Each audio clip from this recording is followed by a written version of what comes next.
महाराज जी ने बताया कि संसार में जब मनुष्य आता है या जो भी गुरु के साथ जुड़ते हैं, परमात्मा की भक्ति करते हैं, उनको इन चीज़ों का ज्ञान होना आवश्यक है कि धर्म क्या है। दूसरा, उन्हें ये जानना भी ज़रूरी होता है कि भक्ति किसे कहते हैं। और तीसरा, उन्हें ये जानना भी ज़रूरी होता है कि तपस्या क्या है।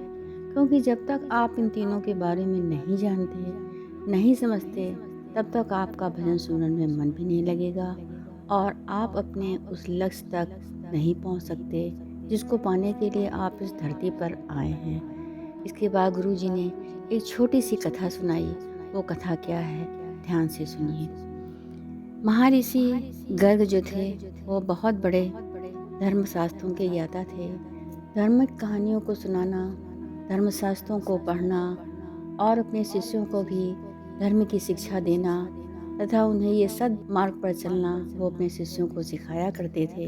भजन सुमरन और भक्ति का मार्ग पाकर ही मनुष्य आसानी के साथ अपने लक्ष्य तक पहुंच सकता है, जिसको पाने के लिए वो धरती पर आता है। मनुष्य का पूर्ण उद्देश्य होता है कि परमात्मा ने मुझे धरती पर क्यों भेजा है, परमात्मा ने मुझे इस लायक क्यों बनाया है, परमात्मा ने मुझे धरती पर इसलिए भेजा है ताकि मैं अपने जीवन को सफल और सार्थक बना सकूं। और जिस चीज़ को पाने के लिए हम धरती पर आए हैं उसे पाने का प्रयत्न करें। धरती पर आने का उद्देश्य होता है परमेश्वर की प्राप्ति, प्रभु की प्राप्ति। और प्रभु की प्राप्ति तभी हो सकती है जब आप किसी गुरु के संरक्षण में जाते हैं। जब आप गुरु के पास जाते हैं तो गुरु आपको नामदान की दीक्षा देता है। उस दीक्षा के आधार पर जब आप भजन सुमरन करते हैं तो आप अपने लक्ष्य तक पहुंच जाते हैं। इस प्रकार अनेक प्रकार की समस्याओं का समाधान गुरु जो थे वो अपने शिष्यों को किया करते थे। शिष्य अपने गुरु के इन ज्ञानों का पूर्ण रूप से समर्थन करते थे और अपने गुरु के आदेशों का पालन किया करते थे। गुरु सेवा करते थे, गुरु भक्ति करते थे, गुरु के आदर्शों पर चलते थे। जैसा गुरु उन्हें शिक्षा देते थे वैसा वो किया करते थे। वो महर्षि त्रिकालदर्शी संत थे, इसलिए उनके पास बहुत सारे जिज्ञासु और बहुत सारे संत मुनि आया जाया करते थे और अपनी समस्याओं का, अपनी परिस्थितियों का समाधान कर लिया करते थे। एक बार महर्षि सनकादिक उनके पास आए और उनके सत्संग में सम्मिलित हुए। सत्संग प्रवचन का पूर्ण आनंद लेने के बाद उन्होंने ऋषि से प्रश्न किया कि हे ईश्वर, मुझे ये बताइए कि धर्म का क्या सार है। महर्षि ने बताया कि सत्य, अहिंसा और सदाचार का पालन करते हुए कर्तव्य करने वाला व्यक्ति ही धर्मात्मा होता है और प्राणी मात्र के कल्याण की कामना करना ही धर्म है। धर्म उसी को कहते हैं जो मनुष्य इस धरती पर आता है, जो संत अपने शिष्यों की और मनुष्यों को हमेशा धर्म की शिक्षा देता है, उनके साथ कोई गलत व्यवहार नहीं करता और उन्हें परमात्मा की कड़ियों से जोड़ने का प्रयत्न करता है, यही धर्म कहलाता है। इसके बाद ऋषि ने दूसरा प्रश्न किया कि महर्षि, मुझे ये बताइए कि तपस्या का क्या अर्थ होता है। महर्षि ने उत्तर दिया कि तपस्या का असली अर्थ होता है त्याग। मनुष्य यदि अपनी सांसारिक आकांक्षाओं और अपने दुर्गुणों का त्याग कर देता है तो वह सच्चा तपस्वी बन जाता है। जिसका मन और हृदय पवित्र हो जाता है वह स्वतः भक्ति के मार्ग पर चल पड़ता है, क्योंकि उस पर भगवान की कृपा, गुरु की कृपा बरसने लगती है।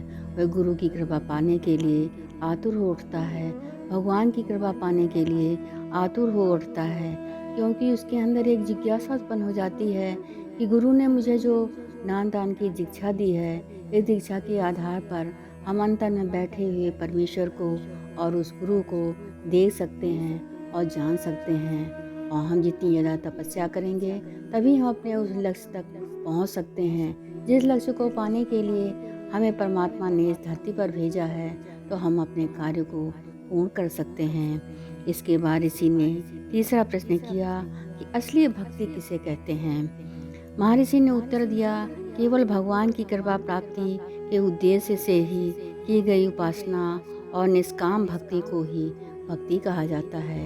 यानी जो मनुष्य गुरु की भक्ति करता है लेकिन भावना उसकी निष्काम होती है, जो परमात्मा की भक्ति करता है लेकिन निस्वार्थ भाव से, कि जो कुछ भी हमारे साथ हो रहा है, जो मुझे मिल रहा है, वो परमात्मा की कृपा है। यदि हमारे पास किसी चीज़ की पूर्ति नहीं हो पा रही है, तो वो भी गुरु की कृपा है।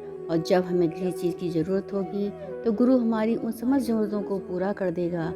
हमारा उद्देश्य तो सिर्फ सुमिरन भजन कर, गुरु के बताए हुए रास्ते पर चलना, उनके आदर्शों का पालन करना, गुरु की सेवा करना, परोपकार करना, दान दक्षिणा देना और लोगों को परेशान न करना, लोगों को किसी प्रकार का कष्ट न देना, दुख न देना, यही हमारा उद्देश्य होना चाहिए। सच्चा भक्त गुरु की भक्ति से केवल प्रीति ही नहीं करता, याचना ही नहीं करता, वह प्रभु से हमेशा यही मांगता है कि हे प्रभु, मुझे ऐसी भक्ति दो ताकि वह धर्म के मार्ग पर चलकर विपत्तियों से और भटके हुए लोगों को समझा सकूं और आगे बढ़ सकूं। महर्षि के मुँह से ऐसे वचनों को सुनकर महामुनि आए थे, वो बहुत ही प्रसन्न हुए। उन्होंने कहा, हे गुरुदेव, आपके मुख से इन सब वचनों को सुनकर मेरा हृदय शांत हो गया और मुझे सारे प्रश्नों के उत्तर मिल गए।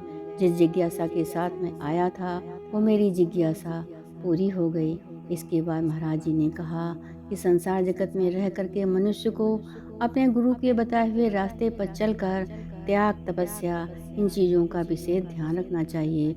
क्योंकि जब भी आप भजन सुमरन करते हैं और गुरु के बताए हुए रास्ते पर चलते हैं, तो किसी प्रकार की समस्या आपके जीवन में नहीं आती है, क्योंकि गुरु आपको हमेशा मदद करता रहता है। वो ये चाहता है कि मेरा बेटा जो इस धरती पर आया है, वो परमात्मा से मिले, गुरु से मिले और अपने लक्ष्य को पूरा कर सके। ऐसा तभी हो सकता है जब आप गुरु के बताए हुए रास्ते पर चलकर प्रातःकाल उठकर भजन सुमरन करें, तो जो भी चीज़ें आपके पास नहीं हैं, उनकी भी पूर्ति गुरु कर देता है। प्रेम से बोलो परम संत श्री ठाकर सिंह महाराज की।